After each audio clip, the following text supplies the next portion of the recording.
So there were some students, you guys know, South Africa. I've been doing shows about this lately. The black students are getting all worked up. Black Lives Matter movement is coming down there. And now there's been all these protests at universities. They want free this, free that. And they're in this whole phase of decolonization. Well, one of those things is they want to scrap white science.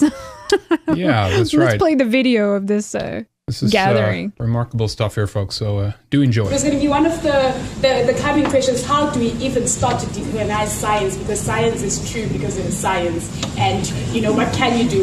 And my response to that was, if I personally were committed to enforcing decolonization, science as a whole is a product of Western modernity, and the whole thing should be scratched off, especially in Africa. So if then she needs to go back to her mud hut. Solutions to how to decolonize science, we'd have to restart science from, an African perspective, from our perspective of how we've experienced science. Voodoo black magic? Yeah, I think they come up here, yeah. Yeah, that is their perspective. That's what they think science is. I mean, what we was kings? I think not. I mean, what has Africa brought in terms of scientific discoveries? Let's hear. I mean, definitely feel free to comment over it, but let's hear her out because it's a very interesting argument. I have quite a bit to say about this. I had a question for all the science people. Is there's a place in KZN in Kabialingana, and they believe that through the magic, the black magic, we call it black magic, they call it witchcraft, others, that you are able to send a lightning to strike someone. So can you explain that scientifically? Because it is something that happens.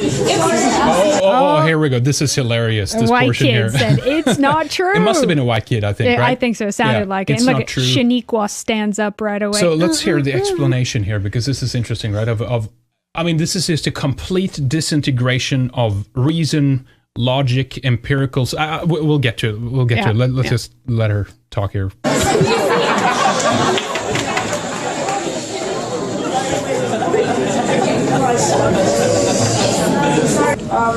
I need to address you directly. When we started this, we agreed on certain house rules. So he's being reprimanded here for saying it's not true, right? Well, she says it's a progressive space for people to say their opinions, but not if you're white. That's right, yeah. And by you doing that, you're disrespecting the sacredness of the space. And so I'd like to ask you to first please apologize to the panel directly. And then number two, understand the rules that we went by in this space. In the space. Is this like damn American campus university SJW bullshit talks in that's Africa spreading to every part of the world? Exactly. And it's just funny that they're going to have this conversation about decolonizing science. That's right. And it's pathetic. Well, they're surrounded by everything they use every day, even that building and that TV, the phone, your clothes, the clothes dye, the hair dye in your hair. Well, then go back to the mud hut and stop using any of that. Listen to the argument. Antagonizing space. And so what you're trying to do is collapse the space and make it antagonizing. Collapse the space. Which we will not allow. This is a progressive space for people to say their opinions. So I would like you to first but not his opinion, though. See, that's the thing. So he voiced his opinion right there of it's not true. But that's not an opinion. That's like colonized science. It's right white there. supremacy. Yeah, exactly. That's just it. And agree to abiding by the rules of the space. If you're not ready to do that, I please ask you to remove yourself from the space. Okay, I'm very sorry to the panel. And you agree to abide by the rules of the space.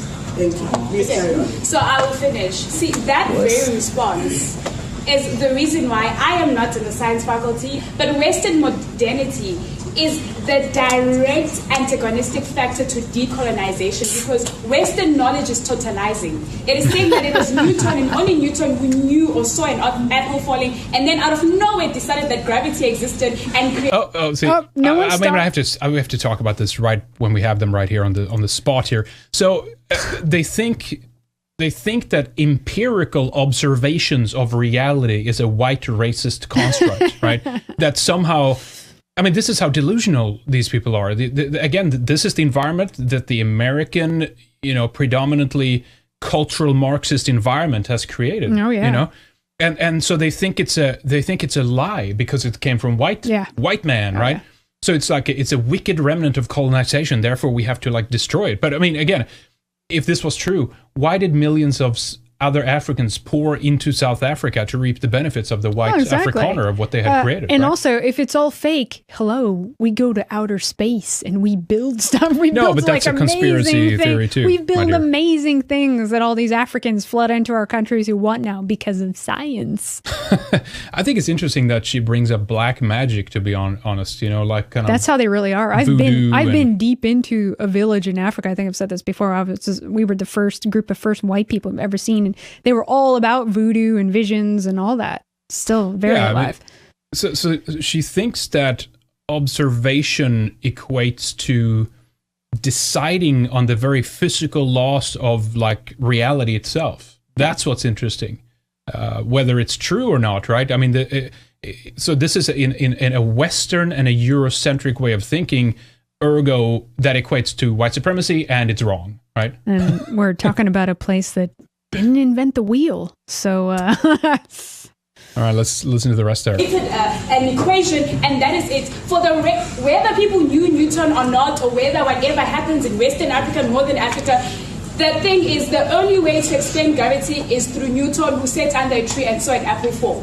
So Western modernity is the problem that decolonization directly deals with, to say that we are going to decolonize by having knowledge that is produced by us, that speaks to us, and that is able to accommodate knowledge from our perspective. Well, no one stopped them from doing that. That's just it, They've had all this time to do that. And what have they done? What have they figured out? I mean, they will go deeper and deeper into this fantasy that they're living in, you know, an illusion, while believing, you know, that they are actually setting themselves free. I mean, these people could literally eventually, and this is true for anybody, to be honest, that's following this line of thinking, this university, college kind of, even the way she's talking of this, like, it's a specific cadence and way they deliver this bullshit. But anyway, I think that they could be living in a pile of shit eventually, and they will think in true, like, Orwellian fashion that has been received to them by torture, that, you know, 2 + 2 is 5, right? So they will believe this is good. We're liberated. We're free now, right? We're free from the constraints of civilization itself. Well, you know, Africans do better without that, actually. I think that they do better in the bush and the mud huts, and maybe they'll be happier if they return back to that and we just stay out of it. I mean, ultimately, this is why we shouldn't live together. I mean, when every perception, or let me say, when the very perception of reality, you know, any interpretation of reality is viewed through the filters of racial colonization and power advantages and these weird kind of structures that they see everywhere, then it's better to not be forced together and live together in this way, right? I mean, because, and she says Western knowledge is pathetic and, you know, all this kind of stuff. I mean, it's like, well, you wouldn't be in that classroom if it wasn't for Western knowledge. She wouldn't be using all the things that she gets to use every day that makes her life easier without Western knowledge. I know. Okay, she goes on a little bit. So if you're saying that you disagree with her approach, it means that you are vested in the Western and Eurocentric way of understanding, which means you yourself still need to go back internally, decolonize your mind, come back and say, how can I relook at what I've been studying all these years? Because Western knowledge is very pathetic, to say the least. I, from a decolonized perspective, believe we can do more. She's decolonized. She's decolonized. She's decolonized in the clothes and the clothes dye and the architectural building there and everything she's using. Even that the table, damn chalkboard behind her. I know, everything around her. Is like Western science. No, she's decolonized in her mind. As knowledge producers, as people who are given the ability to reason or whatever is that people say we do when we think or rationalize. So decolonizing the science would mean doing away with it entirely and starting all over again to deal with how we respond to the environment and how we understand it. Thank you. Thank you. Yeah, I mean, so I think it's good. I think they should start over. Separate. Right? Well, separate just break that bond of understanding to the empirical sciences, and let's see what happens. Yeah, right? Exactly. I mean, because it's not like it's not like this is on a philosophical level where she's talking about the inner functionings of like quantum mechanics, mathematics interpretations. You know, this is not what she's talking about. She's talking about the full-on like, can you observe that an apple falls to the ground? Yeah. That very interpretation in itself is wrong. Yeah. I mean, wow. Well, good luck to you and yours, you know? Okay, yeah, if they feel that way, then, you know, stay away from our pathetic white science and our white countries. Go start your own country then and come up with your own sciences. You know, Newton was white, and therefore it's wrong. You know, it's just wrong on that. Well, meanwhile, there are some students that are protesting the university fees in Johannesburg. South Africa. Let's see how they're protesting.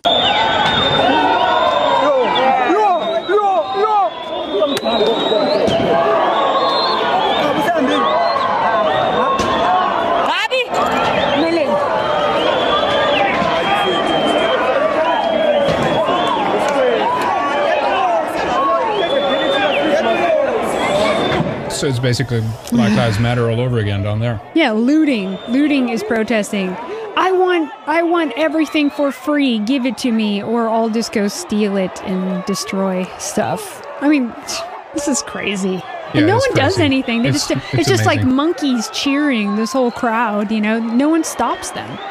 I mean, how is there even Who would businesses stop there them? anymore? You know, who would stop them? I'm amazed that businesses even function like when you deal with this kind of stuff, you know? I think it's going to be just these things are just going to increasingly happen, and it's just going to be overwhelmed by this. Yeah, eventually. Arthur Kemp is right. You know, the white people in South Africa and Africa in general need to get out because they don't have demographics on their side. They may be smarter and they may have guns and stuff, but demographically, they'll be doomed. Yeah. Once the hordes organize and come down, you know. God, I mean, how's this going to end? You know. Anyway, it goes on from here, but. And people just film. They don't stop. They don't say anything. They No, just, again, who would do that? Right? decolonize while I'm on my iPhone. Let's decolonize science in our countries, but I'm going to steal their shit.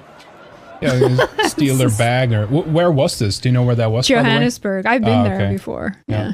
Was it a functioning town? Yeah, it was. It was. You know, there Yeah. were some clean, nicer areas, but it's getting much sketchier now, all over the place. Africa, Zimbabwe, It's a travesty, you know. South it's Africa. It's a disaster. It's a coming disaster demographically, and again, I mean, imagine the whole media has been turned against white people, and that's why there's so much anger and resentment. Yeah, and it amazes me against when I us. hear about these liberal anti-whites in South Africa. Yeah.